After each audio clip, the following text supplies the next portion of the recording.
¿Y si aprovechamos el aire de la tarde para conversar? La radio nos invita a encontrarnos y la ocasión se presta para que charlemos de todas esas cosas que de verdad importan. Lo que pasó y lo que el año nos depara. El quehacer diario, los proyectos, las iniciativas, la actualidad y las historias. Todos tenemos algo para contar.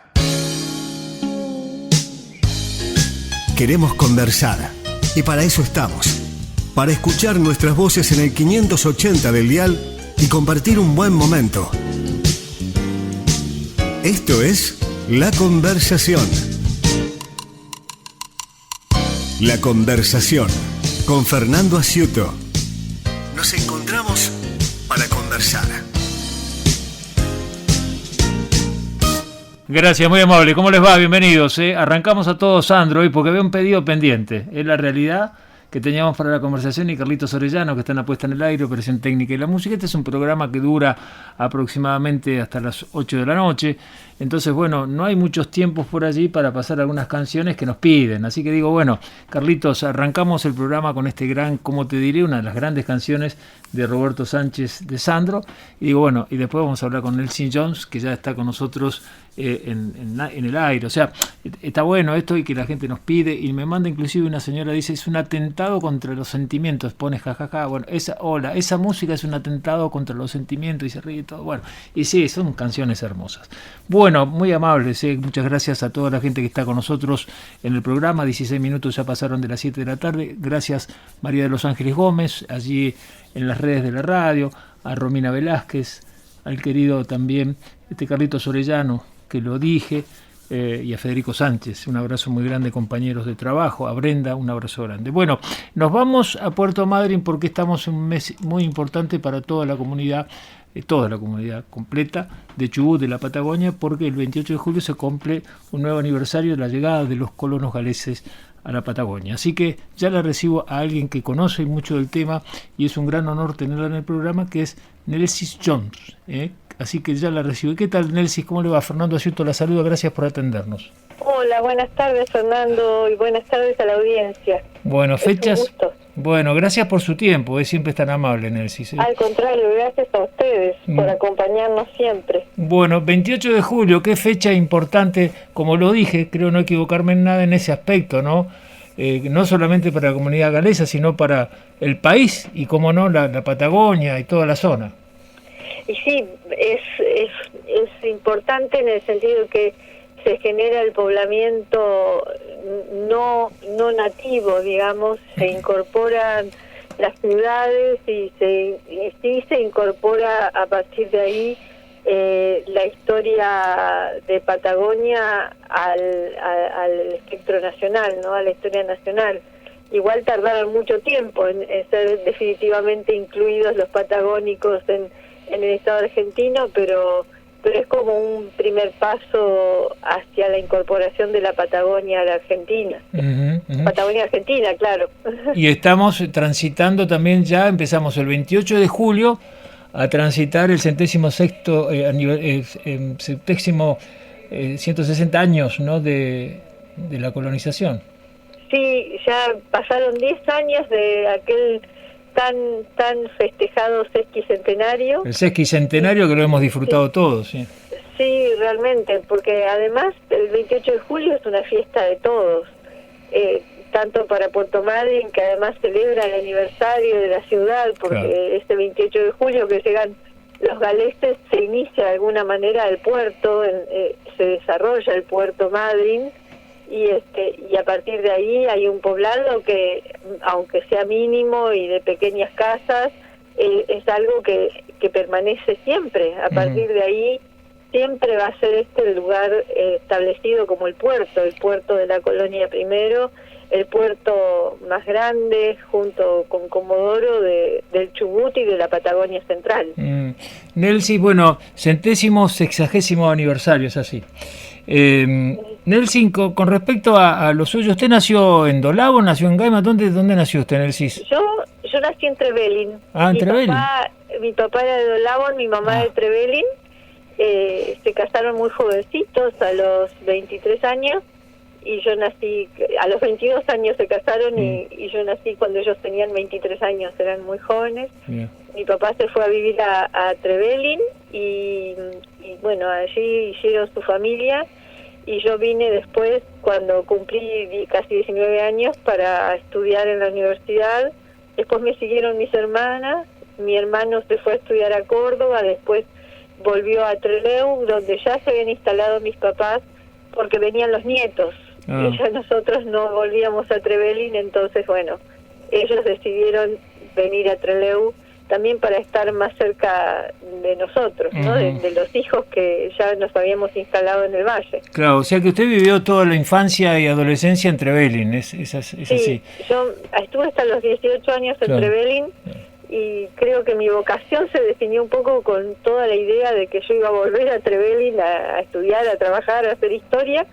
Bueno, pero finalmente la vida me trajo para Puerto Madryn y acá estoy. Claro. O sea, tengo muchísimos más años de Puerto Madryn que de Trevelin, y bueno, pero para mí son como mis dos pedacitos de alma, ¿no? Claro, claro. Y con respecto a la vocación esta, que fue algo que abrazó, ¿tuvo la vocación esta de historia o cómo fue el descubrimiento en el estudio? Sí, a mí yo de muy chica siempre había querido ser médica, pero a eso de los 10 años tenía un tío vasco que un día yo discutía siempre con él de historia, porque a él le encantaba la historia, y un día se enojó mucho conmigo porque le dije algo y no pudo refutármelo, y me dijo, claro, y vos sos descendiente de galeses y no sabes nada de la historia de tus ancestros. Y yo dije, bueno, el próximo sábado te voy a demostrar que sé algo. Y entonces esa semana leí por completo la obra de María Pia Strasser, que es una autora comodorense, que había escrito un libro que se llamaba Chubut en sueño y realidad, que era muy interesante, y bueno, y fui a discutirle a mi tío, y a partir de ahí me di cuenta que me encantaba, me apasionaba.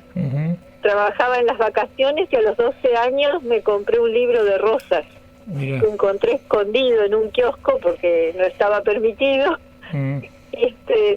Pero así que realmente siento que la historia es algo que me encanta, no me imagino haciendo otra cosa. Claro. ¿Y dónde tuvo la posibilidad de estudiar, Nelsis? Yo estudié Trelew en la Universidad de la Patagonia, San Juan Bosco, en la sede de Trelew, y fue una experiencia realmente muy linda.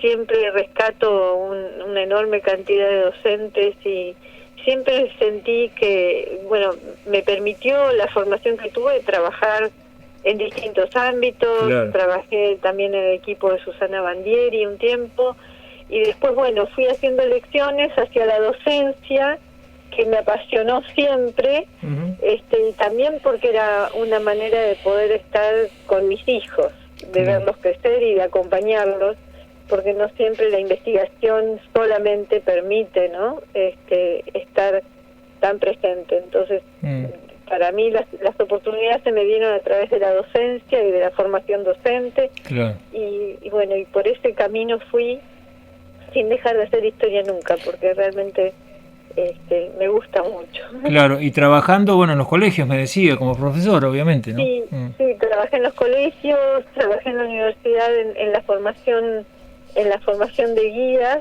en 2 o 3 camadas de guías que salieron de Puerto Madryn, de la Universidad de la Patagonia también, y también trabajé en Instituto Superior Docente, en la práctica profesional desde el área de Ciencias Sociales y en el área de Ciencias Sociales del Instituto 803. Y bueno, y después trabajé siempre en la Escuela 728 desde que se fundó hasta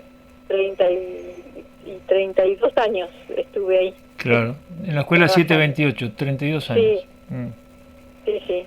Qué bárbaro, ¿no? Así que es como, ese es otro pedazo grande de mi historia, porque la Escuela 728 empezó muy chiquita y fue creciendo mucho, y ahora es una escuela técnica con 2 formaciones poco tradicionales o poco conocidas en la zona, como es la tecnicatura en informática y en gestión de servicios turísticos. porque fue una escuela que siempre estuvo orientada hacia el turismo. Así que es un lindo recorrido el que hice por esta escuela. Claro. Estoy conversando desde Puerto Madryn, donde está amablemente nos recibe Nelsis Jones, que bueno, es profesora de historia y bueno, pero tiene mucho que ver con todas las actividades que se están realizando hace tantos años allí en el Museo del Desembarco, cosa que vamos a abordar seguramente ahora en la charla. Y en el marco también decíamos en este nuevo aniversario, 160 años, vamos a empezar el recorrido en realidad de los 160 años y estamos recorriendo un poco la vida de Nelsis, ¿no? De esa primera infancia y adolescencia en Trevelin, que tiene que ver también obviamente con toda la cultura galesa, cómo era la relación porque yo no sé si estoy equivocado y si no me va a disculpar, y mucho, su papá era poeta, ¿es así, Nelsis? Sí, mi papá era maestro y poeta. Claro. Camuy es... Sí, Camuy. Sí, él escribía mucho, le encantaba, le gustaba mucho. No publicó muchas cosas, pero tiene un libro que se llama Entre Recuerdos y Nostalgia, donde hay mucho de su poesía y de su escritura, y después en publicaciones en diferentes antologías y eso, pero era un apasionado de la poesía. Sí. O sea que había en la casa también estaba esto de escribir, de estudiar, de participar de los stables, de participar de todo lo que es las fiestas. Desde muy pequeña, yo recito desde los 5 años, mi papá siempre recitó y bueno, nos enseñó a recitar, fue siempre jurado de recitación y la recitación fue algo que estaba en cada sobremesa los domingos, por ejemplo. A ver. Y nos recitaba poesías de todo tipo. A él le gustaba mucho la literatura española. Siempre tenía alguna poesía nueva para recitar y para compartir. Era un enamorado de Gagliardi también. Héctor Gagliardi, claro. Héctor Gagliardi, que siempre nos recitaba alguna de sus poesías. Además, mi padre tenía una memoria prodigiosa para la poesía, así que era muy interesante. Y además le gustaba mucho la música. En general, a la familia, toda la familia fue muy de la música. Yo soy la oveja negra, yo no entono ni el arroz con leche. Claro. Pero bueno, hace falta que haya alguien distinto, evidentemente, en cada familia. Claro. Pero bueno, la música y la poesía nos acompañó desde muy pequeños. Claro. Nelsis, la recitación la hice en galés, además, que fue un versículo muy cortito de la Biblia, que subí corriendo al lado del púlpito a decirle y bajé corriendo. Claro. Pero bueno, porque para mi tía era muy importante que recitáramos y habláramos en galés. Claro, y esa es la pregunta que le iba a hacer. ¿Hablaban en galés en la casa? ¿Cómo era la...?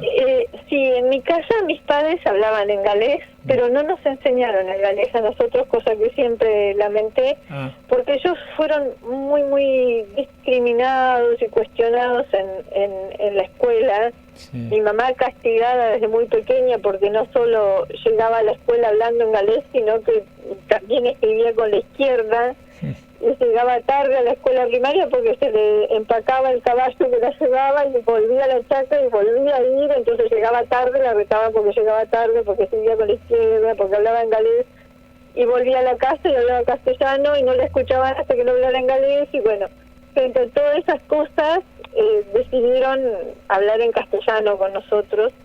Y bueno, nosotros éramos otra generación, pero a ellos les costó mucho, así que bueno, tratamos de aprender galés, entendemos perfectamente, yo entiendo mucho, en realidad no sé perfectamente, pero entiendo mucho porque mi abuela siempre nos habló en galés. Eso es lo que le iba a preguntar, Nelsis, si usted conoció, estoy conversando con Nelsis Jones, encantadora charla en esta conversación de hoy, en el marco de esta historia familiar, de una familia de allí que estuvo viviendo en Trevelin, después en Dolavan, después en Trelew. Bueno, y lo cierto es que nos está contando, ¿no?, estas historias familiares, y hago un punto importante acá, resaltar esto, ¿no?, de lo del idioma, porque hubo toda una etapa de que, bueno, estaba complicado hablar el galés, por esto que usted decía, ¿no? Sí, sí. Mi abuela, que era nieta de Aaron Jenkins, que es la abuela que conocí y con la que compartí muchos momentos, mi abuela entrañable, Biddy Jenkins de Jones.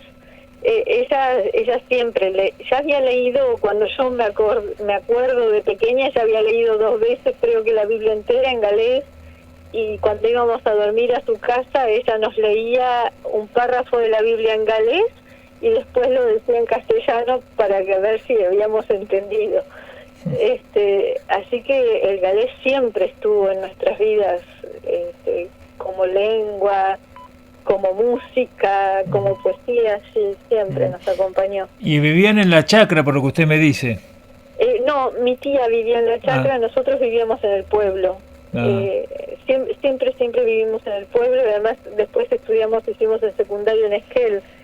Cuando yo empecé primer año del secundario, todavía este año se fundó la escuela número 5 secundaria, que fue el primer secundario que tuvo Trevelin, y yo ya había empezado en la escuela, y bueno, entonces también mis hermanas siguieron trabajando, estudiando en la escuela en Esquel, porque además esa escuela era agrotécnica y nosotros era como que teníamos muchas ganas de ser docentes. Claro. Entonces nos ayudaba más a hacer un bachillerato, en el caso de mi hermana más chica, Sandra, que ella hizo magisterio directamente, hizo carrera docente cuando todavía el secundario formaba docentes, ¿no? Claro. Le mandamos un gran saludo a Sandra también, a quien conozco y ha participado en nuestros programas también, siempre como muy amable. Le mandamos un gran saludo. Nelsis, bueno, así que toda una historia familiar interesante. Y o sea que usted habla el galés, lo entiende, lo habla, no sé si de corrido, pero bueno, entiende. Lo hace. Entiende, puedo expresarme un poco, pero bueno, tendría que estudiar mucho más. Espero algún día poder estudiar más y mejor. ¿Conoce galés, Nelsis? Sí, tuve la oportunidad de ir. Tenemos una tía que en realidad tiene la edad de mi mamá, pero era prima hermana de mi abuela, pero están como desfasadas las generaciones. Es una tía que queremos muchísimo, y que ella todavía vive en el lugar de donde mi bisabuelo materno vino.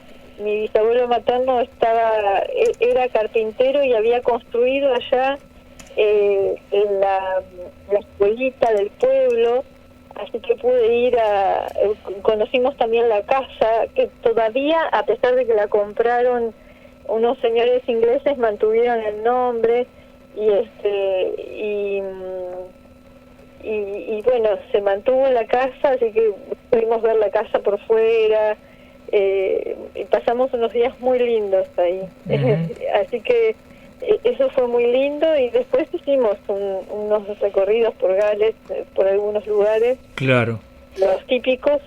Siempre la gente que va, por lo menos que nos ha contado, que tuvo la posibilidad de viajar, e inclusive bueno, son muy bien recibidos, ¿no? Los tratan de la mejor manera, les brindan, son muy hospitalarios, los admiran, digamos, desde el punto de vista de la lejanía, tienen un gran corazón para la Patagonia especial, ¿no? Sí, basta de decir que uno es de la Patagonia para que a uno lo reciban con los brazos abiertos. Sí. Recuerdo en Caernarvon la emoción de unas señoras cuando les dijimos que éramos de la Patagonia y queríamos ir a ver la capilla donde se había resuelto y se había discutido la idea de venir a la Patagonia. Sí.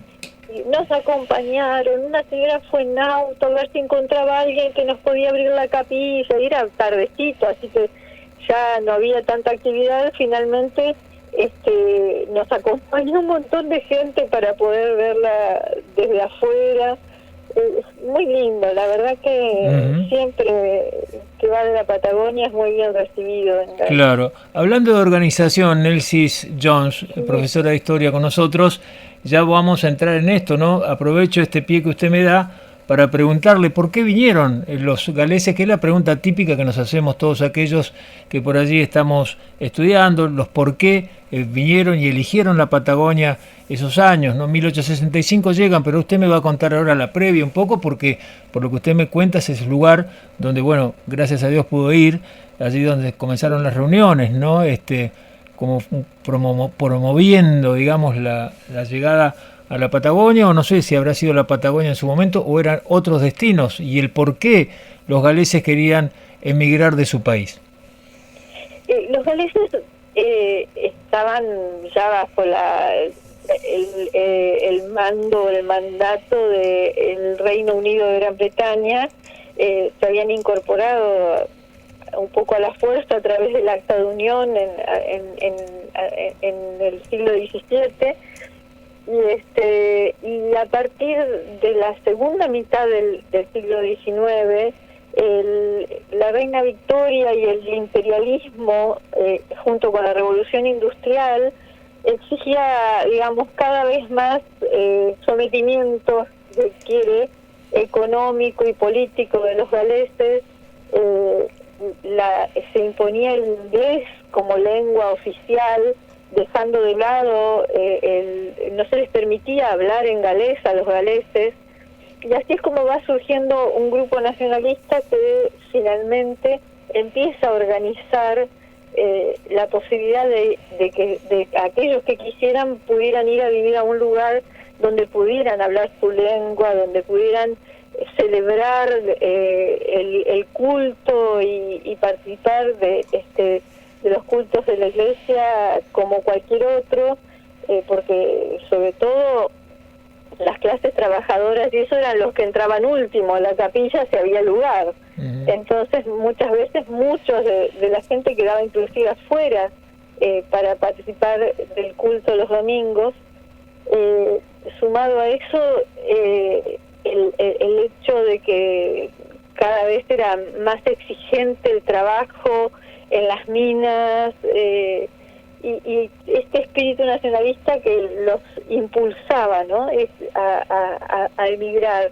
Así es como muchos grupos intentaron ir a Estados Unidos. El gran problema es que en Estados Unidos terminaban hablando en inglés. Entonces, buscaban otros lugares donde pudieran mantener el idioma, y por eso pensaban en un lugar donde no hubiera otra lengua, donde pudieran tener la libertad de poder expresarse y organizarse. Y da la casualidad que en Liverpool, muy cerquita de Gales, se reúne la Comisión de Inmigración que se había formado con un grupo de galeses, y en ese edificio funcionaba una embajada argentina. Mirá. Entonces ahí es donde se enteran de la Constitución argentina, que dice que Argentina invita, ¿no?, a todo aquel hombre, en esto, cualquier persona de buena que quiera habitar los suelos, claro, argentino. Y entonces, ahí empiezan algunas tratativas, arman el proyecto, vienen en 1863 Lewis Jones y Love Jones Parry, el barón de Madrid, a recorrer la zona. Ya Fitzroy le había llamado la atención en 1883 que teniendo el río Chubut, que no hubiera poblados al sur del Río Negro, ¿no? Entonces eso también habían leído a Fitzroy, aparecía como esta referencia de que el río Chubut podía ser una opción, y entonces vienen, ellos traen un proyecto armado que van a presentar al gobierno nacional, y vienen, recorren la zona, y cuando llegan desde Punta Ninfas acá, Love Jones Parry ve el Golfo y dice: tiene que ser el puerto de la colonia. La colonia se tiene que establecer cerca del río con el agua dulce, y tiene que ser el puerto, y tiene que estar unido por un tren, por un ferrocarril. Y pensemos que cuando Love Jones Parry dice esto es 1863, y más o menos se había empezado a generalizar los ferrocarriles en Gran Bretaña en 1850, 1854. En Argentina había un tramo de Buenos Aires a Luján en 1854. Entonces es como muy innovadora esta propuesta. Finalmente Love Jones Parry vuelve a Gales y nunca más vuelve acá, pero queda esa idea, ¿no?, la de que tenía que ser el puerto de la colonia. Y finalmente Sarmiento y Félix Frías, cuando el gobierno presenta el proyecto que habían traído los galeses, lo rechazan porque decían que eran ingleses, que eran era una avanzada de los ingleses, sin entender que los galeses, a los últimos que querían tener cerca eran los ingleses, Claro. porque además del sometimiento, ellos lo que querían era recuperar y sostener su cultura, y los ingleses no se lo permitían. Ujú. Entonces, por esta razón es que, bueno, Rawson encuentra la coyuntura una ley que otorgaba a todos los inmigrantes, a los grupos familiares de 3 adultos, 50 hectáreas de tierra. Y Claro. es eso lo que le ofrece, 50 hectáreas de tierra. Claro. Y ellos aceptan.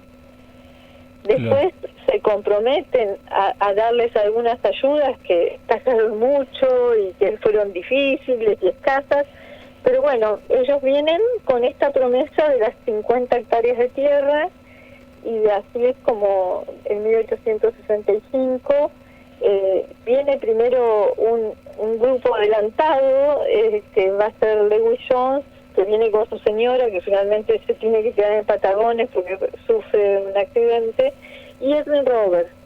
Compran insumos en Patagones, los traen y empiezan a hacer la instalación en el lugar que habían convenido en que se iban a encontrar cuando llegara el barco. Claro. El tema es que Edwin Roberts y Lewis Jones tampoco sabían que el Halton Castle, que era el barco que habían contratado, no iba a salir, y que habían tenido que buscar otro barco y armarlo y organizarlo, porque era un barco que hacía la carrera del té y había que ponerle camas y armarlo, y lo armaron con las camas y las cosas, las muebles que traían acá.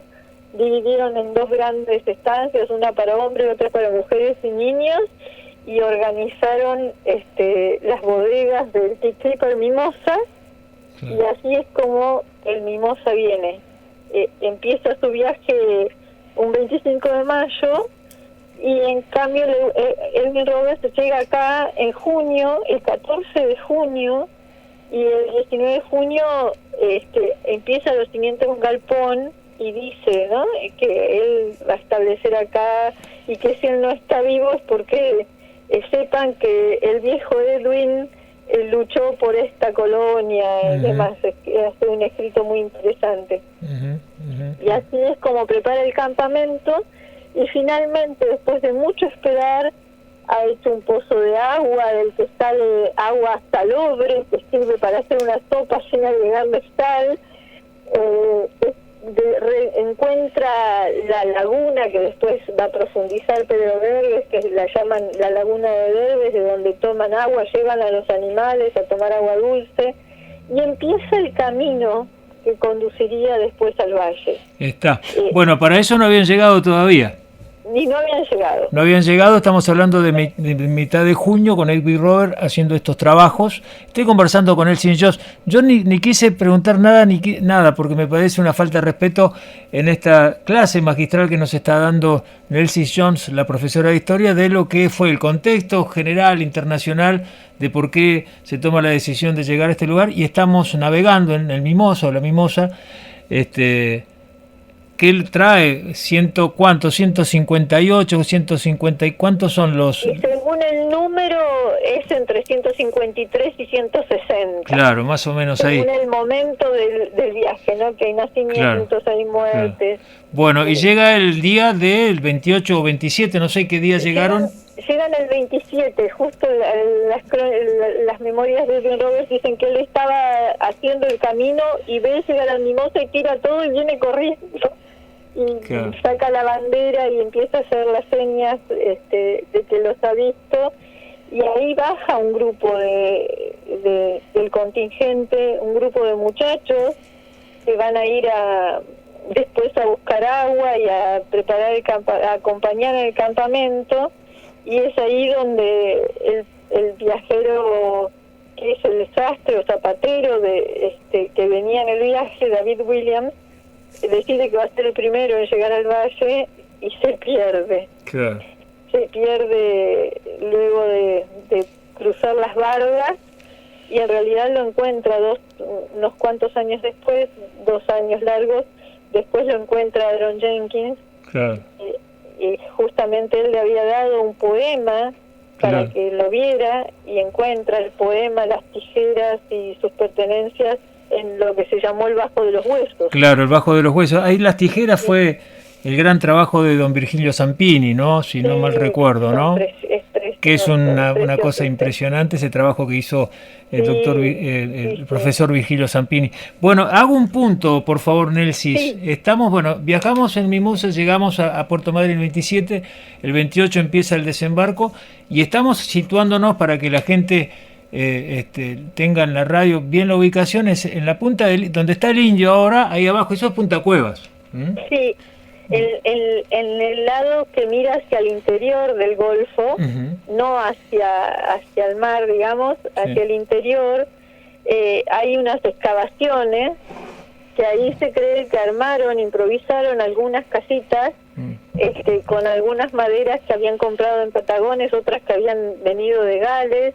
Terminan de armar el campamento, los que bajan y los que llegan. Y hay un galpón que había construido Edwin Roberts, que cuenta que primero lo hace con ladrillos muy finitos y el primer viento le derriba la pared, que entonces los tiene que hacer con ladrillos mucho más grandes, que sacaban y armaban las excavaciones, y finalmente hacen ese galpón, y en ese galpón duerme la familia más grande, que es la de John Jones Mountain Ash. Y bueno, y así se instalan y se empiezan a organizar. El grupo grande, la mayor cantidad de gente bajó el 28 de julio. Ese mismo día se hizo un culto de canto en agradecimiento por haber llegado a la tierra prometida. Y bueno, y terminan de bajar, tardan varios días. Claro. Y ya a fines de agosto un grupo de hombres empieza el camino hacia Rawson para ir a instalarse a Rawson. Claro, y ahí comienza, la otra etapa, que es llegar al río, en definitiva, ¿no? Claro, al agua dulce. Claro. Con respecto, y esa vida ahí, ustedes han recreado y han estudiado y siguen investigando sobre esos días allí en Punta Cuevas, ¿no? Sí, porque además Punta Cuevas tiene el valor no solo de que llegan en 1865, y ahí es donde entierran a Catherine,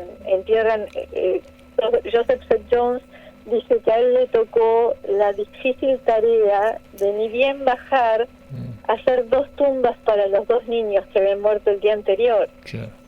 Y 20 días después, 20 y tantos días después, la primera adulta, que es Catherine Davis, y que finalmente se encuentra a fines de los 90, y después de 20 años se demuestra con el estudio de ADN que es ella, y que está el cementerio ahí detrás de Punta Cuevas, el cementerio que hicieron, y que después no pudieron llevar los cuerpos al cementerio general porque un médano lo tapó.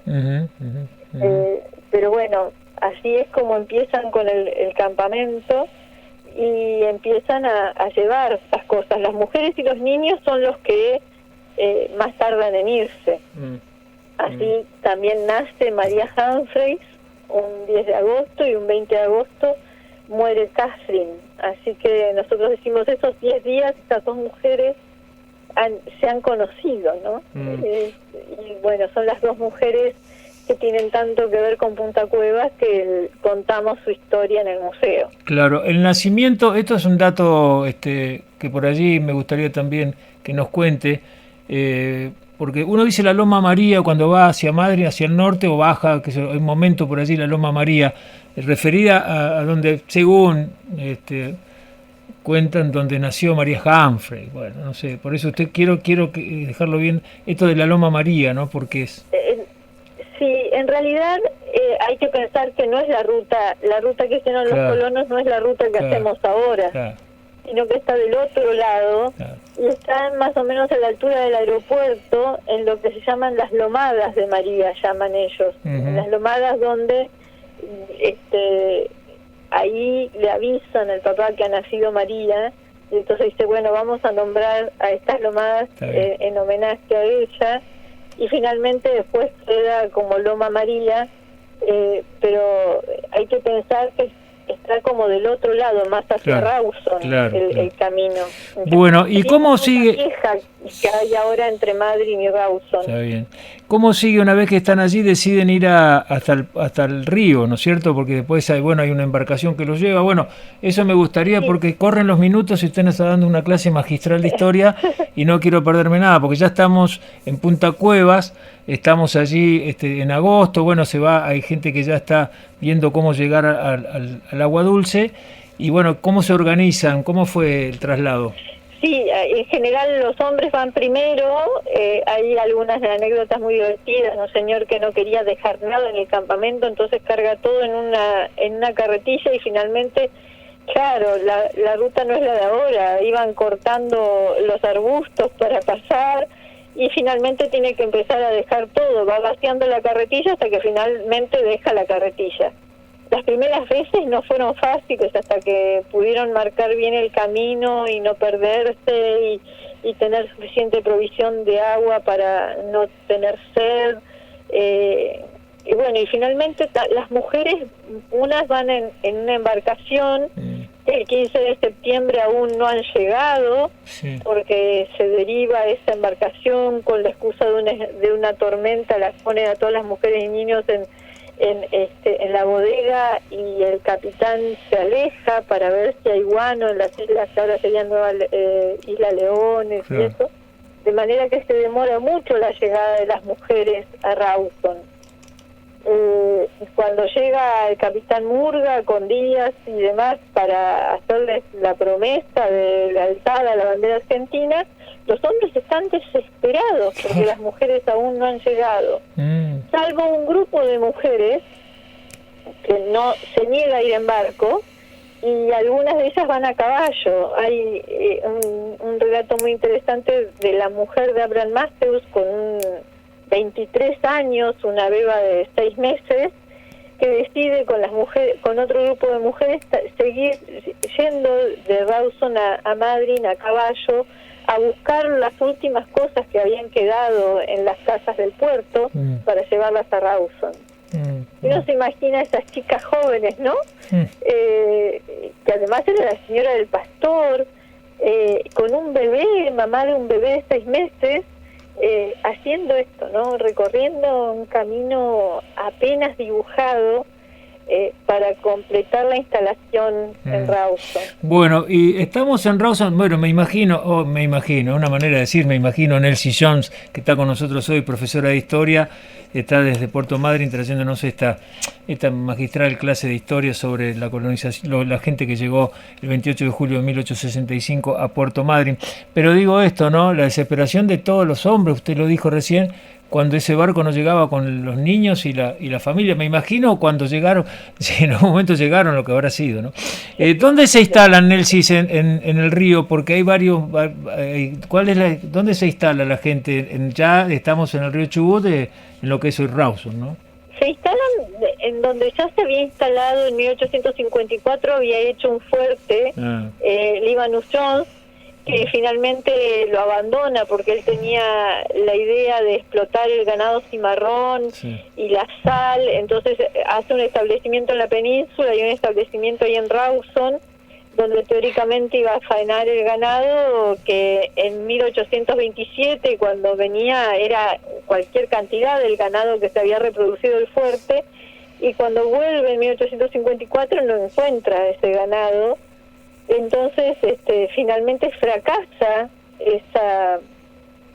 esa operación o esa instalación que pensaba hacer y finalmente abandona el fuerte, lo que se llama el Fuerte Viejo, y es en este fuerte que los galeses llamaron Caer Antir, el fuerte de la aventura, que se instalan inicialmente y a partir de ahí después organizan las casas una vez que Díaz ya establece bien claras las mensuras de a quién le corresponde cada chacra y se establecen las medidas de cada chacra, ¿no? Así que esto pasa a partir del momento que se jura fidelidad al gobierno argentino en el 15 de septiembre de 1875 en Rawson. Claro, y ahí, bueno, después comienza también la instalación de las chacras, obviamente, ¿no? Estas claro, mensuras, a partir de ahí se crea de alguna manera la ciudad de Rawson, que va a ser la base de la instalación. Puerto Madryn va a seguir siendo el puerto, y la vida, digamos, política y social va a pasar a Rawson y a las chacras, primero alrededor de Rawson, después, las tantas penurias que pasan hasta que resuelven la cuestión del riego, cuando Aaron Jenkins se decide a plantar donde él siente que su instinto le dice que no hay que plantar donde hay matas espinosas, sino donde hay más bien una tierra negra, y hace desde el río un canal hasta esa tierra, y ahí prospera finalmente el trigo, y a partir de ese momento, claro, que es después de haber vuelto por segunda vez de Puerto Madryn, porque ellos se vuelven en 1877 ya desalentados, y Lewis Jones se entera y viene en el barco que ellos esperaban para irse y los convence. Otra vez en Punta Cuevas es la discusión, la asamblea, se celebran las llamadas Olimpiadas de la Patagonia, porque están ahí la tribu de Galas que juegan los juegos, muchos de ellos los juegos que jugaban los tehuelches. Y así celebran esa primera fiesta del desembarco, porque hasta ese momento habían estado tan ocupados tratando de sobrevivir que ni se habían percatado que se celebraban ya 2 años, ¿no? Claro. Y a partir de ahí establecen esto que llaman el Will Glaniat, o fiesta del desembarco. Y a partir de ahí prospera el riego, la forma de riego, encuentran la vuelta al riego.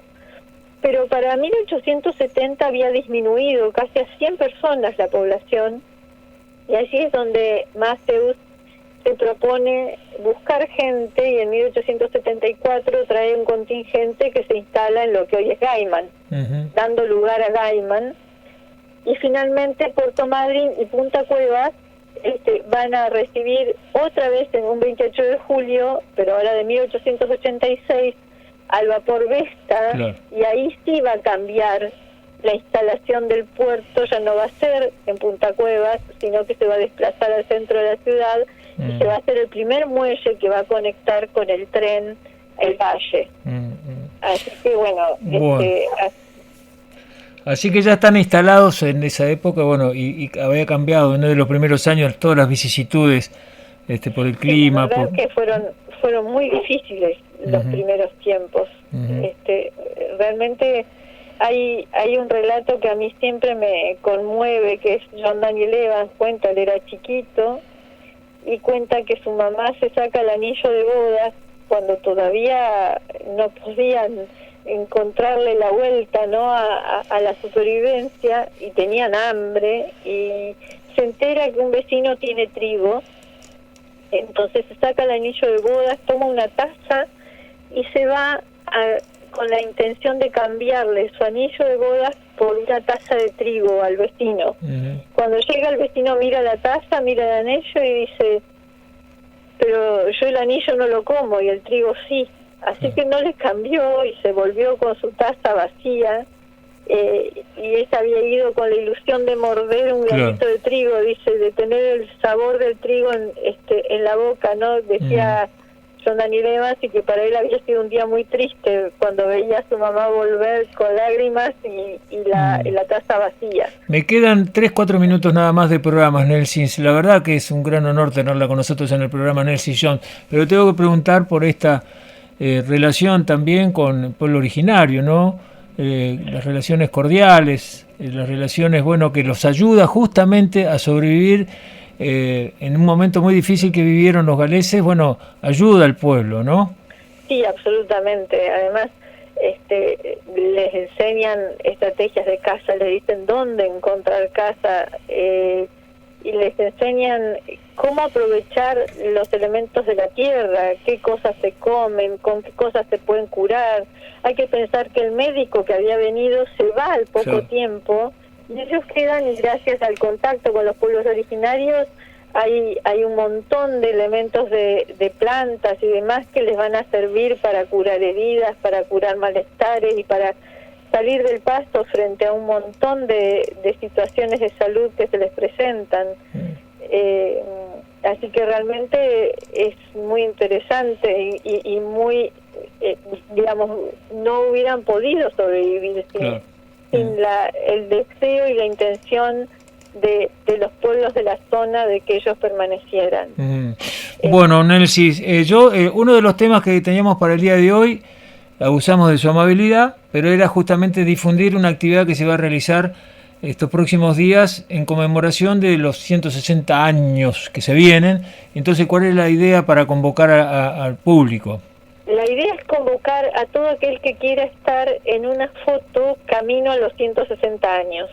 Y la idea es convocar 160 personas que puedan ir y estar para poder hacer una foto e imaginarnos ese grupo humano en Punta Cuevas, instalados, cómo sería la cantidad de gente que había en ese momento, en ese lugar, ¿no? Y de alguna manera que esa foto quede plasmada en el museo, contando el presente, ¿no? Contando a ver cómo se vería ese grupo. No había fotos, no hay una foto del contingente del Mimosa.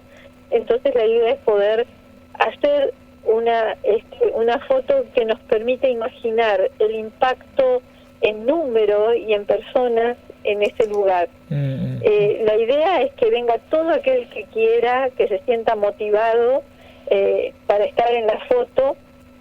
Se tienen que inscribir con un formulario de Google que está en las redes, que lo buscan en el Instagram, Facebook del museo, en las redes de cultura, y pueden encontrarlo. Y la idea es que vayan. Este es el día sábado 20 al mediodía. A las 12 horas en Punta Cuevas. En Punta Cuevas, al que pie bueno. del Museo del Desembarco. Claro, que entre paréntesis el año pasado fue que no sé cuánto hace que ya le hicieron una protección a las cuevas, ¿no? Que me pareció bárbaro, la verdad. Aquellos que por allí conocemos este lugar, está bueno, pues está todo protegida las cuevas, que en su momento, años, no sé cuándo fue que hicieron estas... Eso hace muchos años y ahora ya hay que mejorar las rejas. El mar es bastante impiadoso con el metal, así que bueno, muy pronto seguramente va a haber que arreglar las rejas y volver a acomodarlas, pero se arregló una buena parte de la pasarela y ahora se ha roto la otra parte, así que hay que trabajar para poder arreglar esta parte de la escalera. Nelcy, antes que terminemos, está domingo 21 de julio tengo el dato, a las 6 de la tarde, que están las charlas allí en el Museo del Desembarco a cargo de Fernando Coronato y suyos, Nelcy Jones, los galeses del Chubut, del Imperio al Desamparo.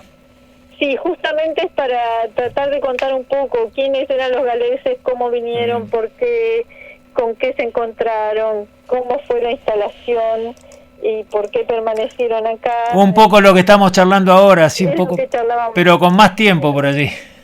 Sí. No, pero la verdad que la gente pueda ir y también sacarse las dudas y hacer preguntas, porque a veces siempre queda alguna cosa para charlar del tema y bueno, sería una oportunidad. Bueno, estimadísima Nelcy, siempre encantadora, le agradezco mucho. Saludos a la gente allí del Museo del Desembarco que nos han recibido siempre de la mejor manera. Me comprometo en el mes, vamos a ir allí a ver si hacemos una nota en el museo, también seguir hablando de este tema y bueno, y difundir todas las actividades como siempre lo hacemos. Así que agradecidísimo, Nelcy, la pasé bárbaro, espero que la gente también haya disfrutado de esta magistral charla, una clase magistral de historia, es así por Nelcy Jones. La agradecida soy yo y los agradecidos somos quienes hacemos el Museo del Desembarco y que trabajamos para hacer posible este lema que tiene la Asociación Punta Cuevas, que es poner la historia en su sitio. Muchas gracias, Fernando, por acompañarnos, por estar siempre y los esperamos siempre en el Museo del Desembarco. Este año hay un montón de actividades, este mes de julio, y los invitamos a participar, también a participar de los festejos el 28 de julio, que van a terminar con juegos en la playa, recreando aquellas Olimpiadas, Eso yo ahí, a eso en ese momento nosotros ahí yo me comprometo, voy a ir y vamos a empezar a difundir un poco ya cuando estemos lo que va a ser el 28 de julio propiamente dicho. Así que eso lo vamos a ir también recordando. Bueno, Nelsis, abrazo grande. Vamos el 20 para la foto. Bueno, abrazo grande. Bueno, muchas gracias. Chao. Nelsis Jones con nosotros. Una cosa impresionante esta clase de historia que nos dio la señora Nelsis Jones. Siempre, la verdad que me siento muy orgulloso de que este tipo de personas que nos enseña, que nos trae estos temas, compartan la conversación. La verdad es un poco la idea también de este programa, ¿no? Agradecidos. Carlitos Orellano, puesta en el aire, operación técnica y la música. María de los Ángeles Gómez, con nosotros también. Y ustedes, por supuesto, en cada uno de los programas de la radio. Nos despedimos. Hasta mañana. Chau, chau. Nos encontramos para conversar. La conversación con Fernando Asiuto.